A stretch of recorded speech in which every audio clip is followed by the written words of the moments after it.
Halo para pendengar tentang buku, ketemu lagi dengan saya yang biasanya suaranya nggak seperti ini. Jadi buat teman-teman pendengar podcast tentang buku, buat hari ini podcastnya akan saya bajak ya, karena kita akan ada segmen baru di tentang buku, yaitu segmen bahas buku. Apa itu namanya? Ada segmen baru di podcast tentang buku, yaitu yaitu segmen tentang ngobrolin buku. Nah, di segmen ini kita akan, jadi saya Fadli ya yang akan membajak podcast khusus di segmen ini, akan ngebahas satu buku dan kita berdua akan bahas bareng-bareng. Jadi saya dan Ivan telah membaca satu buku yang sama dan kemudian di podcast ini kita akan bahas menurut perspektif masing-masing ya, karena kalau kita baca buku, siapapun itu membaca buku pasti punya interpretasinya masing-masing ya. Nah, makanya di sini kita ngobrolin. Kita ngobrolin. Siap. Nah, hari ini kita akan ngebahas apa? Oke. Hari ini kita sebenarnya masih nyambung dengan obrolan kita terakhir tadi. Kalau terakhir itu kan kita ngobrol tentang grit at work gitu kan. Bagaimana kita menjadi karyawan berprestasi lah ya gitu kan. Nah, sebenarnya sekarang itu kita masuk lebih dalam sebenarnya. Jadi salah satu part bagaimana kita menjadikan berprestasi itu kan kita harus bisa mengelola atasan kita. Oke. Bener sih, bener, setuju. Jadi memang hari ini kita akan bahas buku ya sebutannya ya sebenarnya ya. Buku Managing Up yang itu dipublikasikan oleh Harvard Business Review. Yes, jadi hari ini kita akan ngebahas satu buku dari Harvard Business Review yang berjudul Managing Up. Nah, sebelum kita masuk lebih jauh nih, mungkin para pendengar podcast kita pengen tahu apa sih Managing Up itu. Nah, kalau menurut Ivan, ya kan udah baca nih bukunya nih ya. Nah, kalau menurutmu apa nih? Managing Up itu ya kalau dari asal katanya kan kita mengelola atasan. Kalau saya sih tanda kutip ya, bukan berarti kita ngasih instruksi nunjuk-nunjuk ke atasan, tapi bagaimana kita mengelola atasan kita sehingga atasan kita dan kita itu sama-sama mencapai tujuannya gitu. Oke, yes. Jadi kita akan ngebahas tentang managing up ya. Jadi bagaimana kita mengelola atasan. Nah, mengelola atasan di sini bukan berarti ganti-ganti baju ya. Ganti-ganti baju. Anita. Ya, jadi di sini kita ada bertiga ya. Kameramu masuk di rekaman kita. Tolong ya, tolong. Oke, jadi kita akan ngebahas tentang managing up, yaitu bagaimana kita manage atasan kita. Nah, dalam konteks di sini mungkin memanage atasan dimaksud bukan berarti kita menyuruh-nyuruh, tetapi lebih ke bagaimana kita membangun hubungan ya, membangun hubungan. Karena kan menurutku ini juga sebuah topik yang menarik nih, Van. Karena kalau ini menurut pengalaman pribadi sama pengamatan pribadi ya. Biasanya kalau ngomongin, karena kan ini kan sebenarnya part of leadership juga kan, atau followership ya, atau apapun istilahnya itulah ya. Kalau saya lebih ngeliatnya self leadership, bagaimana kita mengelola diri kita sehingga bisa membantu atasan kita, tentunya seperti itu. Dan agree or disagree, kalau menurutku topik ini topik yang penting, tetapi jarang banget dibahas di trainer-trainer atau training-training yang ada di luar sana. Iya, enggak? Iya, adalah kalau kita di sebuah perusahaan organisasi gitu ya. Ya kita ngikut aja lah apa kata atasan.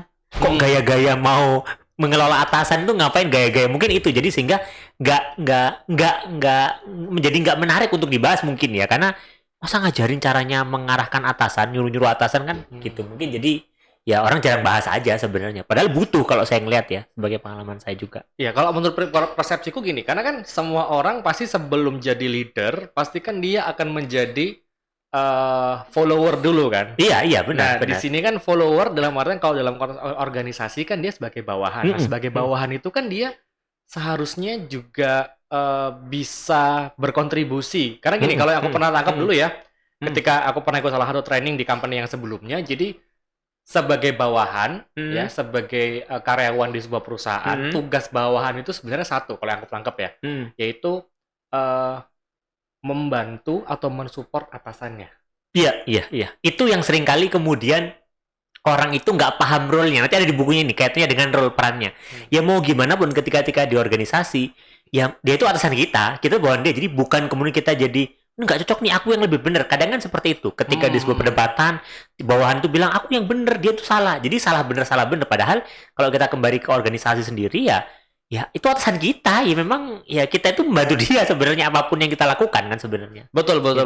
Karena kan di satu sisi juga atasan ini yang lebih tahu arahnya bagian itu mau dibawa kemana sebenarnya kan. Karena kan komunikasi dari atas ke bawah kan pasti melalui atasan kita dong, bukan dari kita kan. Iya, Cuman iya, kadang iya. orang-orang karyawan-karyawan yang di bawah ini kayak punya egonya sendiri. Nah, Bener gak sih? iya. Bener gak sih? Iya gak? Punya egonya, Iya, akhirnya iya. kayak memaksakan kehendak, akhirnya marah clash sama atasan, jadi Iya. si timnya itu jadi nggak kondusif. Iya, apalagi ini, kalau misalkan timnya itu baru fresh graduate, baru lulus kuliah, baru masuk kerja, dia akan nurut. Tapi kalau karyawannya ini sudah punya pengalaman sebelumnya, itu jadi konflik biasanya itu. Nggak cocok sama atasannya dan sebagainya. Jadi akhirnya ya konflik yang nggak ada ujungnya karena tiap hari nggak cocok terus gitu loh. Setuju. Nah, terus gimana nih caranya? Nah, kan kita udah baca bukunya nih, kita discuss sekarang. Kalau Oke. menurutmu dari buku ini caranya yang pertama dulu, pertama kita satu-satu ya. Yang pertama gimana nih? Yang pertama memang buku ini tuh, buku Managing Up ini tuh ngajak kita untuk sebenarnya tuh refleksi sebenarnya. Refleksi untuk kamu itu sadar diri dulu sebenarnya terkait diri kamu sebelum kita kemudian berbicara benar atau enggak ketika berargumen ya. Contoh misalkan di sini bagian pertama itu dibahas tentang pahami manajer kamu. Jadi knowing your manager. Jadi kita tuh harus tahu dulu manajer kita sebelum kita ngomong ABC tentang pekerjaan, kita tahu nggak dengan peran dia, beban dia, tanggung jawab dia. Itu kita paham nggak? Ya. Jangan-jangan kita cuman ego kita lagi tadi itu, cuman ya ini menurut saya seperti ini, Bapak harus ngikutin karena saya udah lebih lama, contoh misalkan. Padahal sebenarnya kan ya mau nggak mau di perusahaan itu perannya dia sudah ada tanggung jawabnya sebagai leader ya, kita harus hormati itu. Nah itu jadi yang disampaikan yang pertama, jadi tahu manajer kita. Terus yang kedua juga nih ya, yang aku juga melihat penting, tahu strength dan juga weakness-nya dari leader kita.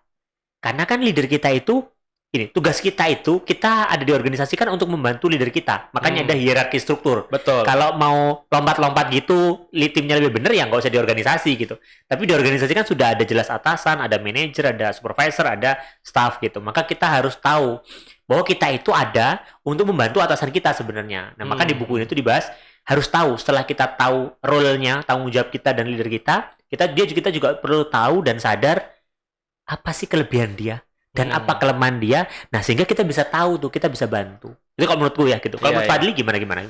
Nah, aku agak sedikit ketika aku baca buku ini, hal yang menarik adalah ketika poin yang disebutkan di sana tentang mengetahui atasan. Karena kan aku sempat kerja di 2 company yang berbeda sehingga punya atasan yang beda-beda ya. Dan memang ini agak tricky sih sebenarnya. Karena gini, ketika kita mencari tahu atasan, itu sebenarnya kita juga dituntut untuk lebih peka dan observant. Iya. Grammatical error. Lebih observant. Maksudnya gini, ini yang aku alamin ya. Jadi kayak contoh di company yang dulu, atasanku ketika aku observasi dia tipikal orang yang lebih perfeksionis. Ya. Lebih perfeksionis, terus kemudian dia lebih suka hal-hal yang detail. Nah, sedangkan di atasan di company yang satunya lagi itu atasannya juga beda nih karakteristiknya. Jadi dia orang yang lebih general, jadi suka nggak terlalu something yang terlalu technical in terms of bidang yang aku pegang.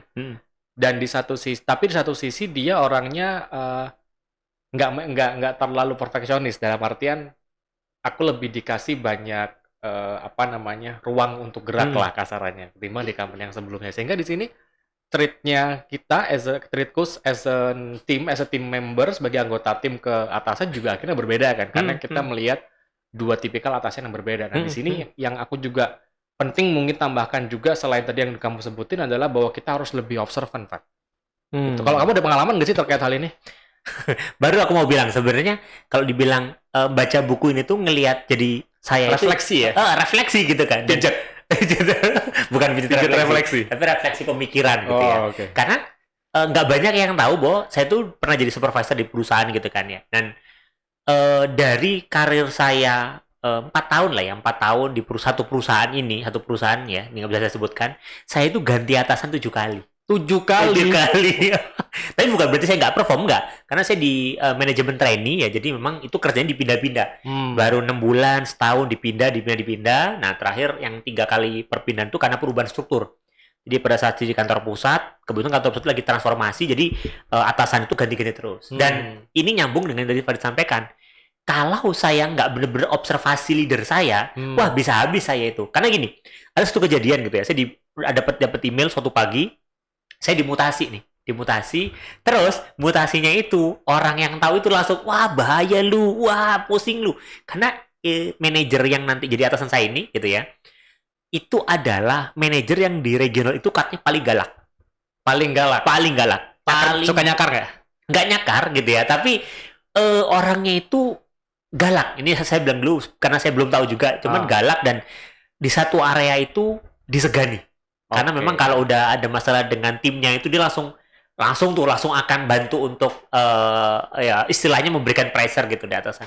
Itu yang lain udah wah lu selamat. Selamatnya itu dalam tanda kutip ya karena nggak enak. Nah, ketika itu saya deg-degan juga dong, tapi saya merasa bahwa nggak boleh kita membuat penilaian tapi kita belum tahu seperti apa leadernya. Jadi ketika itu saya di sana dan saya ya udah mengobservasi aja. Jadi saya lakukan cuman mempelajari, ngikutin apa kata dia sambil mempelajari pola kerja dia. Itu juga dibahas di buku HPR ini. Jadi ada nanti pembahasan knowing your manager itu tentang work style. Salah satunya work style. Betul. Gaya kerjanya itu gimana? Jadi selain saya tahu, ya saya juga supervisor, dia manajer saya atau saya, role-nya saya tahu, tapi saya harus tahu cara kerja dia gimana. Dia itu tipikalnya orang seperti apa. Dia pinginnya misalkan kita ngasih laporan, pinginnya diceritakan langsung, atau ada yang cuma lewat laporan tulisan. Karena kan itu beda. Betul. Jangan sampai leader sukanya tuh bikin laporan terperinci, kita nyeritain. Wah, nggak cocok sama dia. Wong dia nunggu laporan lengkap dari kita kok tertulis kok gitu. Maka ketika itu saya pahami, oh ternyata memang leader saya ini maunya itu kita itu responsif. Jadi ketika ada sesuatu tuh langsung dikomunikasikan, bahkan komunikasi ke dia pun nggak masalah. Nah yang bikin orang tuh terkesan dia itu galak adalah karena banyak orang yang ketika kerja sama dia itu nunda-nunda. Ada sesuatu nggak dikomunikasikan, diem disimpan dulu, mungkin karena takut dianggap jelek gitu, karena lapor masalah gitu kan. Tapi ketika itu saya langsung lapor, dikit-dikit lapor, sehingga orang lihat apa sih lapor-lapor. Ya orang lihat nggak nyaman mungkin ya, kita dikit-dikit lapor ke atasan. Masalahnya adalah itu dia yang minta. Dia maunya gitu. Begitu ada sesuatu, langsung lapor. Karena dia akan langsung bisa ngambil keputusan. Jangan sampai keputusan diambil salah. Maka, selain tadi kita belajar role-nya, kita tahu strength dan weakness dia, kita harus tahu cara kerja dia seperti apa, atau work style dia seperti apa. Lagi-lagi nyambung dengan apa yang disampaikan, ya kita harus observasi dia. Betul. Gitu, Li. Iya. Pengalamanku. Itu menarik, siapa lagi 7 kali ya. 7 kali itu. Ganti atasan ya, satu perusahaan itu. Ganti atasan. 7 kali itu udah kayak ganti apaan ya? Ganti baju. Tapi itu bukan masalah juga kalau menurut karena itu jadinya aku belajar dengan banyak atasan. Jadi oh dari leader ini belajar ini, jadi akhirnya kita bisa melihat banyak sudut pandang leader kan. Jadi memperkaya kita juga sebenarnya. Dan itu lagi-lagi ya butuh kemampuan observasi yang tadi Fadli sampaikan itu sebenarnya. Oke. Ini menarik ya. Jadi memang yang pertama kata kuncinya mungkin yang aku bisa tangkap dari diskusi diskusi barusan ya dan apa yang juga ini align dengan di buku ini kan, di buku ini juga dituliskan hal yang sama. Jadi tentang kita mengobservasi. Nah, itu yang hal pertama ya. Nah, terus kalau dari aku pribadi nih ya, setelah dari kita ngomongin observasi dan sebagainya, yang juga nggak kalah penting adalah dan juga dituliskan di buku ini tentang memanage ekspektasi. Nah, ini menarik berkaca ketika membaca part memanage ekspektasi ini, aku berkaca ketika aku sebagai leader, karena kan aku juga saat ini sebagai juga punya tim. Nah di sini kalau aku berkaca di pengalamanku as a leader itu punya satu dalam pain maksudnya kayak timku itu ternyata kok gini amat sih gitu, paham gak sih maksudnya? Aku agak susah mengkomunikasikannya, tapi intinya timku itu nggak ideal. Tapi ternyata di buku ini disebutkan bahwa ketika kita memanage ekspektasi itu ada beberapa hal yang perlu dipertimbangkan karena based on the research dari buku ini ada beberapa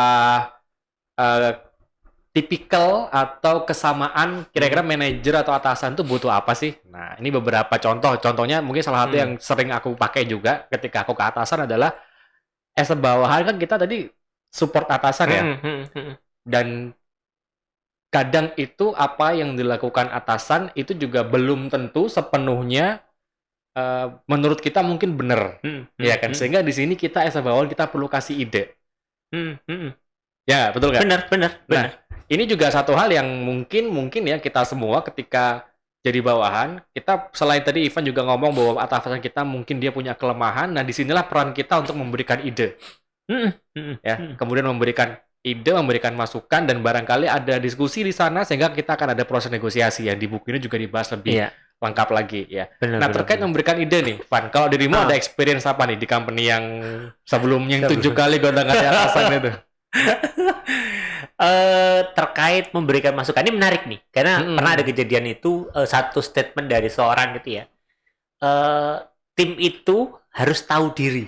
Menarik nih. Tim itu harus Ya, aku tahu pernah dengar diri. gitu. Kebetulan dia leader gitu ya, dan memang dia bilang tim itu harus tahu diri. Ini kan kasar sebenarnya ya. Betul, betul. Kalau kita nangkep tuh kasar. Cuman setelah itu aku karena bukan leadernya nggak bisa jadi pemimpin, dia bisa. Cuman ketika itu aku coba merefleksi, apa alasan dia bilang leader tahu diri? Ya, ternyata setelah aku baca buku ini tuh nyambung dengan ya tahu ekspektasi leadernya kita itu apa sebenarnya.